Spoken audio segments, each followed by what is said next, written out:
Oi para todo mundo, meu nome é Marcos Souza e esse é mais um vídeo do canal Sons Aleatórios.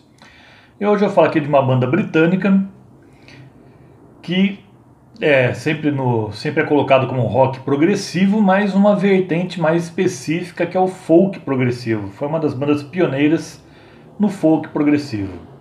Essa banda é o Jethro Tull. Eu vou falar aqui do quarto álbum da banda que é consenso geral e eu concordo com esse consenso que a obra-prima deles é Aqualung, de 1971. Essa minha edição é bem simplesinha também. Não tem faixas bônus nem nada.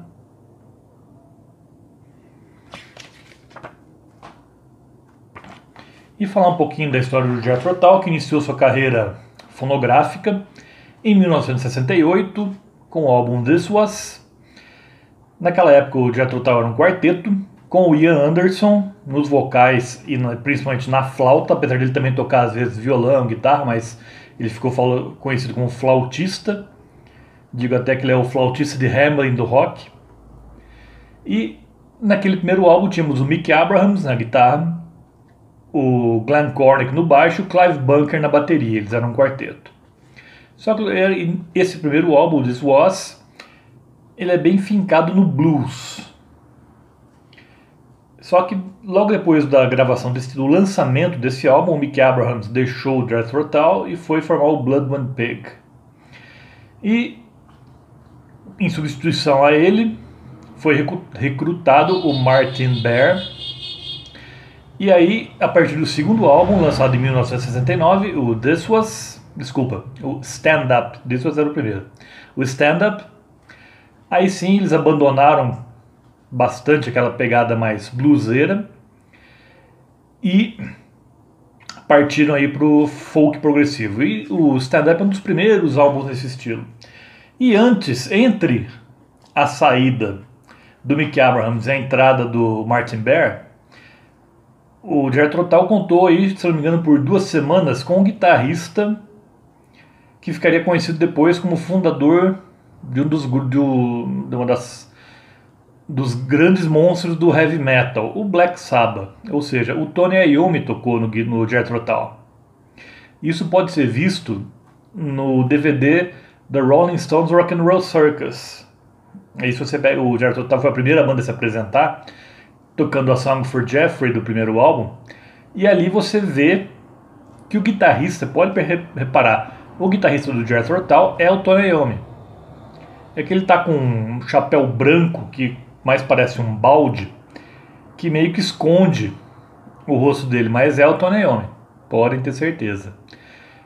Coincidiu nessas 2 semanas ele tá presente no Jethro Tull e ele fazer parte da banda, mas não ia dar muito certo mesmo, porque tanto o Tony Iommi como o Ian Anderson são egocêntricos, ainda os dois estão vivos ainda, são egocêntricos, e para o mundo do rock foi bom, porque o Tony Iommi formou o Black Sabbath, um monstro sagrado do heavy metal, e o Jethro Tull seguiu com o Martin Bare, um grande guitarrista, que moldou principalmente o som do Jethro Tull e foi o principal responsável pelo folk progressivo que o grupo apresentou a partir do Stand Up, um grande álbum também.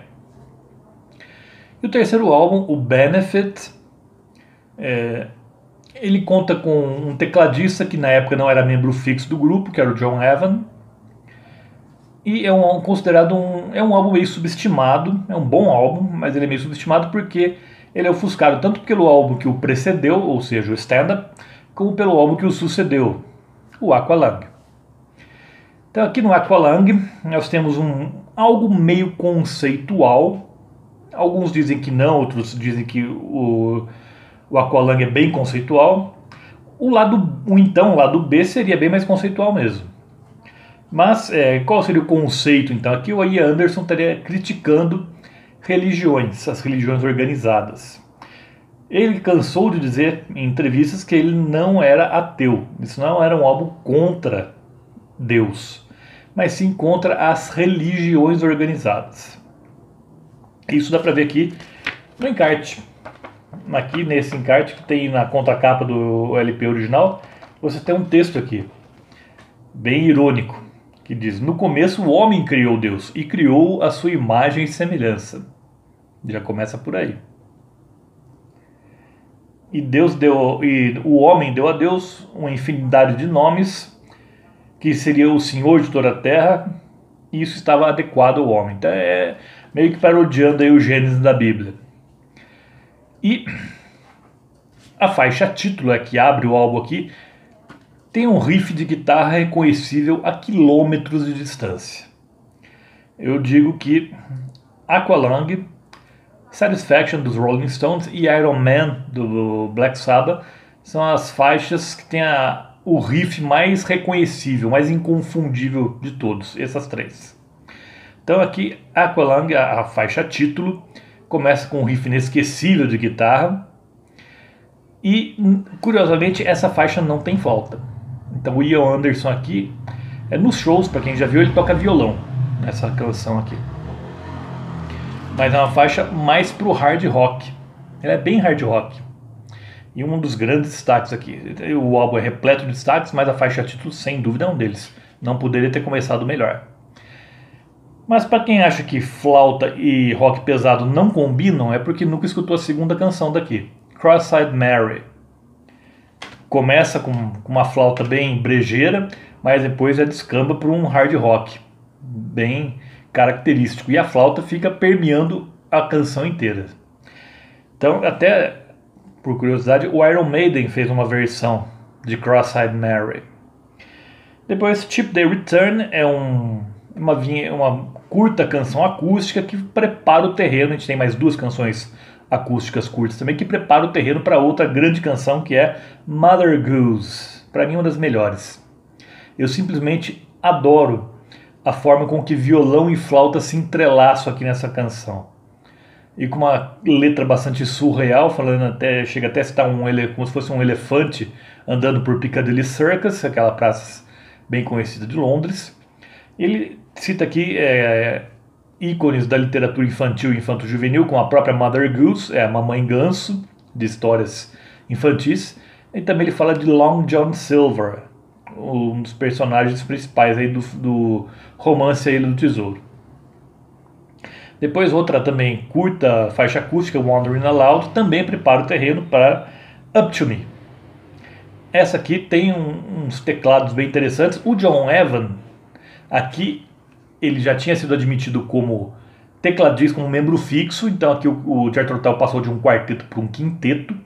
E também uma coisa que eu acabei esquecendo de falar é que o Glenn Cornick, o baixista Glenn Cornick, após o Benefit, ele saiu e foi substituído pelo Jeffrey Hammond.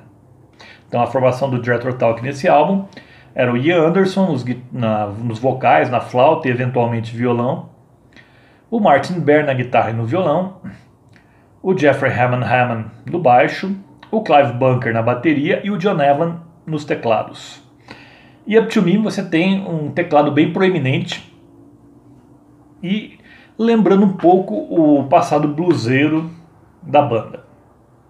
E assim se encerra o então lado A, que era chamado Aqualung, foi batizado como Aqualung.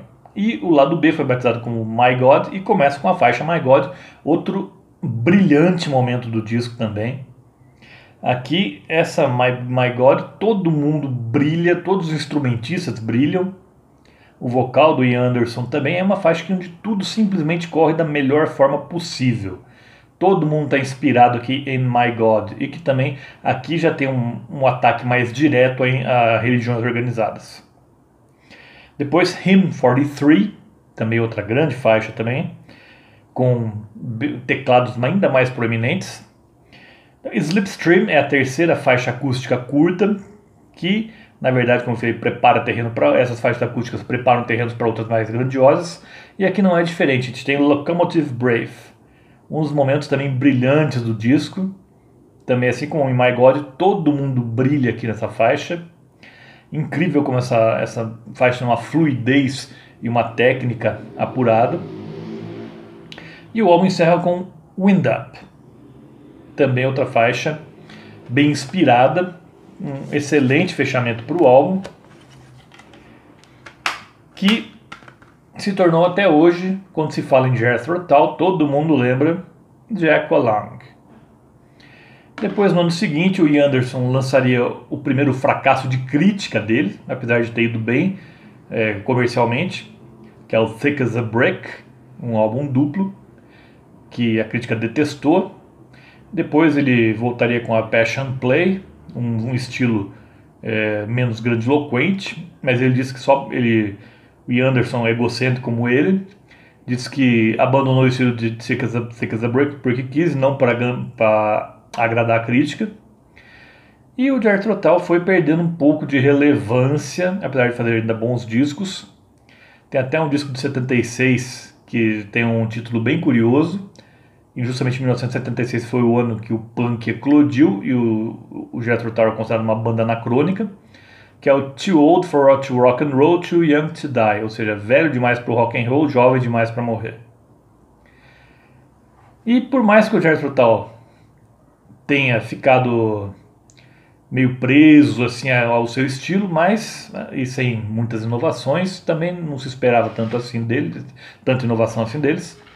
Mas até hoje, Aqualung é muito bom de ser ouvido, não perdeu nem um pouco de seu brilho nesses 50 anos. Agora em 2021, o Aqualung está completando 50 anos.